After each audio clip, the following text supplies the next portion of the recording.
Hi, everyone. Welcome to Tips and Tea with Linnea FNP. I'm so grateful for each of you showing up and joining me on another great topic that I'm going to cover. For those of you who don't know me, my name is Linnea Baker. I am a board-certified family nurse practitioner, and I am a certified health and well-being coach. This is my passion and my purpose is to bring education to all of you and help answer some of those questions that I get a lot from clients and people just in general who ask me all kinds of questions and things that I also always wondered myself. So it also has been things that I've been trying to solve for my own health journey. And the topic I want to cover today is hunger. Why do we feel hungry so much? I have lots of clients come up to me or people in general that know what I do or find out what I do. And they say, Lynette, why am I hungry all the time? I get you. I've been there. We're going to take a journey together on why we're hungry. Okay. So Dr. Jason Fung, he says that hunger is a state of mind, not a state of stomach. That's powerful. That's a direct quote from him in his book, The Complete Guide to Fasting. Now, I covered his book in a series that's recorded on here. If you guys are on my YouTube channel for Tips and Tea or on my Facebook Tips and Tea, you can go back and look at it. However, that's a powerful statement because most of us deem hunger as we need nutrition. We're hungry, our stomach's growling, that means we need to eat. We haven't eaten, right? We must need food if our stomach's growling. If we're feeling hunger pain, that's actually not the case, guys. It's really crazy. There are so many things that trigger us to feel those hunger pains, but it doesn't mean we need to eat necessarily, okay?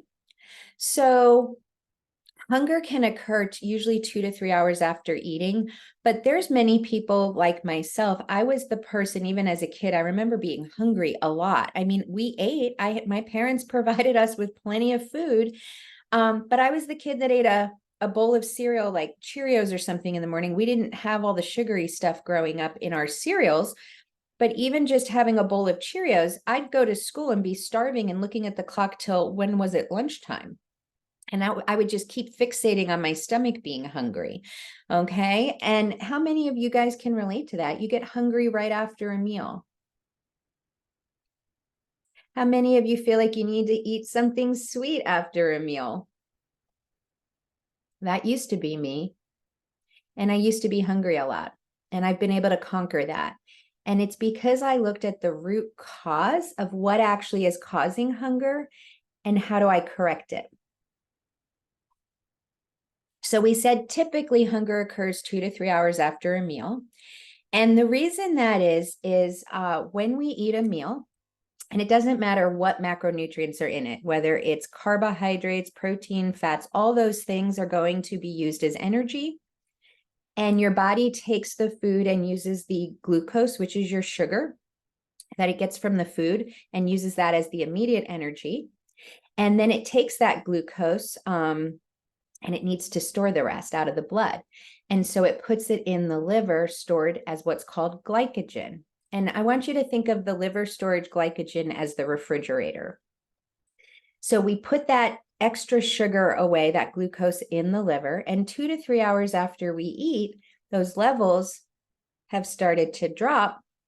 So your body triggers you that you need to eat more so that you can store more. But it doesn't mean you necessarily need to eat. When you think about it, when we get hungry, hunger usually resolves in 15 to 30 minutes. Think about it. You get hungry, most of us will go right ahead and eat because we don't want to feel that kind of abdominal discomfort. But if you wait it out, it typically resolves in 15 to 30 minutes. I challenge you guys to experiment with this, okay? Now, hunger increases when we don't get enough sleep. And that has to do with our cortisol. I will cover that another time. I'll do a sleep topic, but sleep is so important. And most of us, and I was the worst offender with this, most of us do not prioritize our sleep. And I need you guys to prioritize your sleep and think of sleep as being like another type of medicine. It is that important to your health. So when we don't get enough sleep, our hunger increases during the day. We also have hunger as a direct result of poor gut health. And you guys have heard me say that our gut is the command center of our body. It interacts with all the things, and it is the center of our health and wellness. So when our gut's not healthy, we're more hungry. Also, going with the gut and not being healthy, if we have chronic nutritional deficiencies, if we're eating foods that are devoid of nutrition and the nutrients our body needs to thrive, we're going to be hungry. We talked about this when I talked about sugar cravings.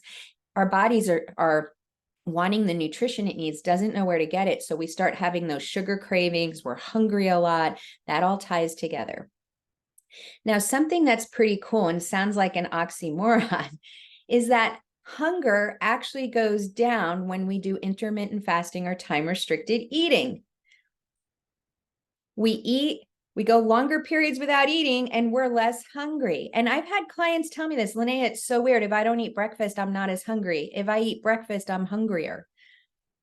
It's the way our body works, guys. And I know it sounds crazy, but I've done the research and I've experimented with myself, and I utilize tools with my clients that have had huge success, but it works differently than we've been taught and what we think. So we've talked about sugar cravings, and most people are in a sugar adapted state, which I'll cover later, another time. But basically, when we are sugar adapted, we're hungry, okay? So the first thing that happens is in the United States, we eat the typical American Western diet. And that is a diet high in ultra-processed foods. We talked about 60 to 70% of the nutrition of the food we eat in a day as an adult is actually ultra-processed. And in adolescents, it's about 75%. In kids, it's about 70% of the food we eat in a day is ultra-processed. That means that food has been made in a lab and has so much stuff in it that we could not recreate that food in our kitchen. It doesn't even look like food we could grow in the backyard or get and make at home. Like, can you make Doritos at home? Can you recreate that food? That's not a real food. That's not something that we could create. The foods we eat, we talked about, are also very high in sugar in these ultra-processed foods. They're loaded with things to make them hyper-palatable, whether that's salt or sugar. So we take in this food that's the norm in our culture, and I don't judge. This is how all of us have lived, because this is what we've normalized in the United States. What I'm doing is trying to bring education to you so you can break these cycles and be more aware. We take this sugar from the food, all the different types of macronutrients we eat, and that's glucose in our blood, and we use it what we need, like I said, immediately as energy. And then we take the extra glucose. We can't leave it in the blood because it's toxic and we have way too much of it in our bloodstream. So we take that extra sugar, that glucose, and we store it as glycogen in the liver, which is our short-term energy stores. And we call the liver the fridge because it's easy to access. However, the liver has a max capacity or limit on how much sugar it can store, how much glucose it can store. So once it's full, it starts storing the excess sugar or glucose in your fat cells. And we have an unlimited amount of space for fat cell storage of glucose. I know, it's like a mic drop, right, guys? It's like, oh, aha moment. I know I felt this way when I first started hearing all of this. Now, I want you to realize when we eat, insulin goes up. And I want you to realize that insulin is a hormone. Insulin helps get the glucose, which is our blood sugar, out of the blood and into the storage. Either we're using it as energy, but then the insulin's moving it into storage because we can't have these high levels of glucose in our body. It's toxic in the blood. So when we think of insulin going up, anytime we're using insulin, that's fat storage. Insulin equals fat storage, okay? So we're eating this American Western diet. And what happens when we eat this ultra-processed, high in sugar Western American diet? We get gut dysbiosis. What's gut dysbiosis? It's an unbalance in the gut. The good and bad gut bacteria. Usually it's symbiotic, everything kind of works together. But when we have an unhealthy gut, it's imbalanced and we don't have enough of the good, robust, healthy bacteria that we need to have our body work optimally. Okay, so we eat the American Western diet, we have an unhealthy gut, we have an imbalance, and we have more of the bad kind of unhealthier gut bacteria that we don't need as much of, and we don't have enough of the good. So we've eaten 2 to 3 hours after we eat. We said those glycogen stores get low in the liver. That's our fridge. Our body's triggered to start eating again. So it sends out ghrelin, which is another hormone that tells us we're hungry. Okay. We don't like that sensation of feeling hungry. We think because we've been taught in our culture that we need to eat. We're eating like 5-6 times a day at least. We're eating for like 12-hour eating windows. Our bodies are not designed for that. But that's our lifestyle in the United States. That's what we've normalized. Again, not a judgment. I've been there. If I can get to where I'm at, anybody can, because I was the worst, okay? And that's why I'm so passionate about what I get to do. So we don't like to be uncomfortable. We think that the hunger means we need to eat, so we eat. What happens is we do this vicious cycle over and over again, and then we get into what's called insulin resistance, which is another big problem in the United States. And what happens? Eat the American Western food diet, high in ultra processed foods and sugar, have an unhealthy gut, go into insulin resistance because we're constantly driving our insulin to go back up, right? We never allow our insulin levels to go back to baseline, to go all the way down. How do insulin levels get back down to baseline? From not eating. Anytime we eat or drink anything with calories or sweeteners or anything in it, other than like plain water, plain tea, or black coffee, anything else is driving our insulin up. Well, because our bodies are not able to handle, they were never designed to handle the amount of sugar that we have in the foods that we eat. It's so much more that insulin is going higher and higher and higher, and it's working really hard to get that sugar in, and that glucose, the blood sugar is called glucose, get it into storage, into the liver and into the fat cells. So what happens is the cells, as the insulin keeps going up and working overtime to get that sugar put away, and it's never going back down to zero because we're constantly eating all day. We're eating late at night. We're eating when we first wake up. We're putting creamers in our coffee, sugars in our coffee. We're getting the Starbucks syrupy drinks in the morning on our way to work. Like, I get it, but we're doing that so much, insulin doesn't get a chance to go back down to zero. It's constantly, or not zero, but baseline. It's constantly working overtime. And now the cells aren't really responding to it. They're like, dude, you've been yelling at us for years. I'm tired of listening to you. We're they get resistant. They don't allow the insulin to push as much of the glucose into them.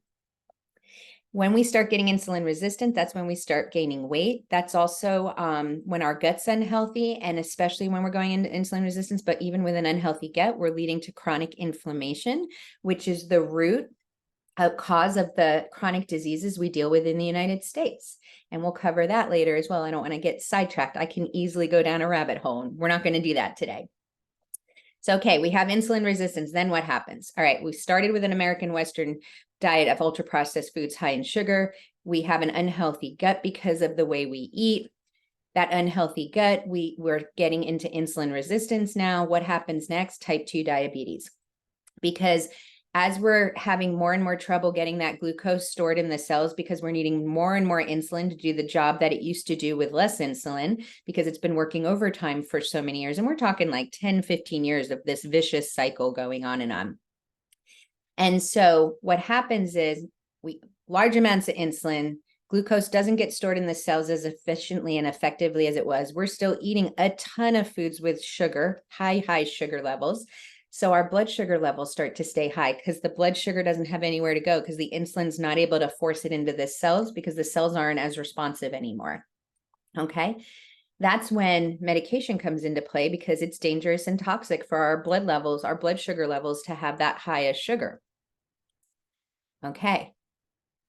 So you see this vicious cycle of getting hungry, constantly eating, and how insulin is fat storage, and how over time our body is not as responsive to the insulin, and how then we lead to gaining weight and type 2 diabetes and unhealthy guts and chronic inflammation. So when we have hunger, really, and I told you this, I want to challenge you to ride out the wave. It usually lasts about 15 to 30 minutes. It comes in waves. Think about it. Ladies, think about this when you, anybody who has gone through labor and had contractions, it's a peak and a wave. Like, it is time limited. It's not going to last forever. So when you're hungry, it'll get progressively worse during that 15 to 30 minutes, and then it'll die down and diminish. It doesn't get worse now with contractions. They get worse as we go along into labor. Hunger doesn't get like that. When your hunger comes back again later, it's not getting worse. It's just, it goes up again and it comes down. It doesn't progressively worsen and go up and up and up and get unbearable where we're in the fetal position, right? Just because we didn't eat for 2 to 3 hours. It's a cycle and it comes and goes. And when we start to realize that hunger does not mean we're necessarily hungry, I know a lot of people have probably heard drink a glass of water. You're probably needing water and not food. Well, just understanding that you have control over your body, that hunger is not going to get worse, that hunger does not necessarily mean you need to eat. You can get hungry and your saliva in your mouth will start to kick in and the hormones will start to shift in preparation of the thought of food. So just thinking about lunch, just right now, I'm talking about it. My mouth, my saliva is gone, my stomach's gone because I'm starting to think about food and I'm not hungry. But my body is responding to my brain because it's anticipating and getting ready for food. If you watch commercials, how many of you were scrolling on Facebook and somebody had food pictures up, because a lot of people put food pictures up? Or you're watching a commercial and all of a sudden, boom, you're hungry and you're thinking about getting a snack and you weren't hungry before. Or your spouse or partner or child is eating a snack next to you and all of a sudden you're hungry and you're going to eat too. But you wouldn't have eaten if they hadn't been sitting next to you eating because you weren't thinking about it and you weren't hungry. Now all of a sudden you're hungry. So it just wants you guys to be more aware of where this is coming from and how your bodies work. Just to give you guys some statistics, you guys know how I'd like to nerd out.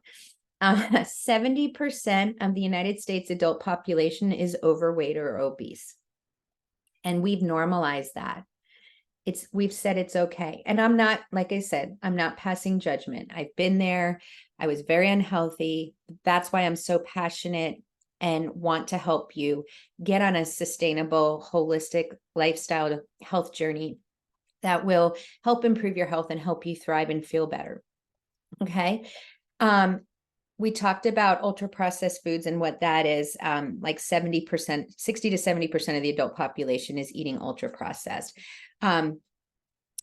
People who eat ultra processed foods have an 80% higher rate of mental health days missed work. And why is that, guys? Well, I told you that ultra processed food is linked to an unhealthy gut. And remember, I've told you before, the gut is our second brain. It's directly linked to our mental health.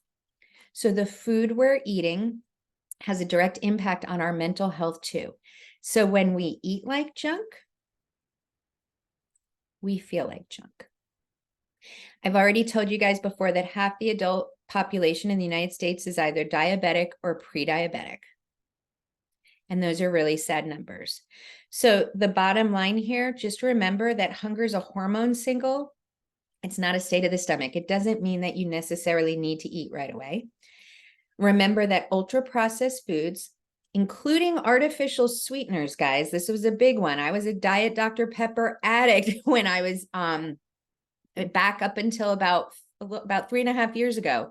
I don't drink any soda now, but from my college years all the way into my 40s, It was diet soda, ultra processed foods, artificial sweeteners, and not having good nutrition. So getting the lack of nutrition because we're eating all these ultra processed foods that don't have good nutrition in them. And also having an unhealthy gut all contribute to feeling hunger. I talk to my clients a lot that when they go on a health journey, a lot of people are fearful because they feel like being healthy costs too much money. You can't afford not to be healthy because it's going to cost a lot more in lost days at work, and maybe even your longevity and quality of life, and also doctor bills. And I was just talking to my friend when we were walking the other day. I said, how much does a bag of Doritos go for nowadays? She's like $4 or $5.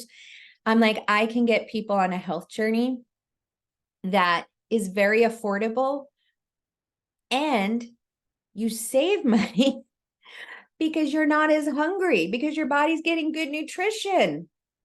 So you're not snacking all the time. You're not wanting to eat out all the time. You're not craving those Starbucks drinks full of sugar. And like I said, no judgment. I've been there. That's why it's powerful. And I see the value in what I've done, and I've done the research. And why does this work, guys? Because I'm all about getting to the root cause. I don't like to band-aid things. I was like that when I worked in clinic. I've always been holistic. I don't want to put a band-aid on something. I want to get to the root cause. And what I'm doing now in this lane is educating you on what's the root cause, what's really going on with your body. Why are you experiencing these symptoms or signals? Why is your body hungry? Why do you feel a sugar craving? That's why, guys. Okay. Remember, if you are diabetic or have a chronic medical condition or take any medications, or you're followed by a healthcare provider or specialist, if you're pregnant or breastfeeding, then you want to follow your healthcare provider's guidance because they know you best. So don't just go and start changing your everything around because I wouldn't want you to do more harm than good. You've got to be cautious when we make changes to nutrition and to exercise. This is not meant to replace guidance by your healthcare providers or specialists. But if you do have questions and just not sure where you fall in this, please reach out to me.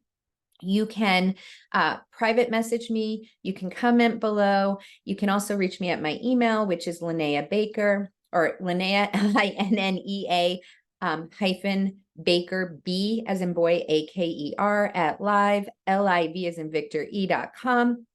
And I want you guys to know your action steps right now. Go ahead and invite and tag some people you know need to hear about this.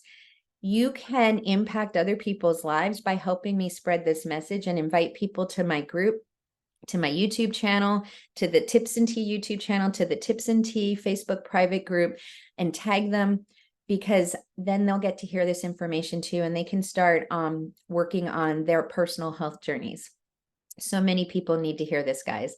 And also remember, if you're suffering from constant hunger or sugar cravings and you don't know where to begin, reach out to me. I'm on a mission to positively impact your health and wellness through education and coaching to create generational health and a health span that equals your lifespan.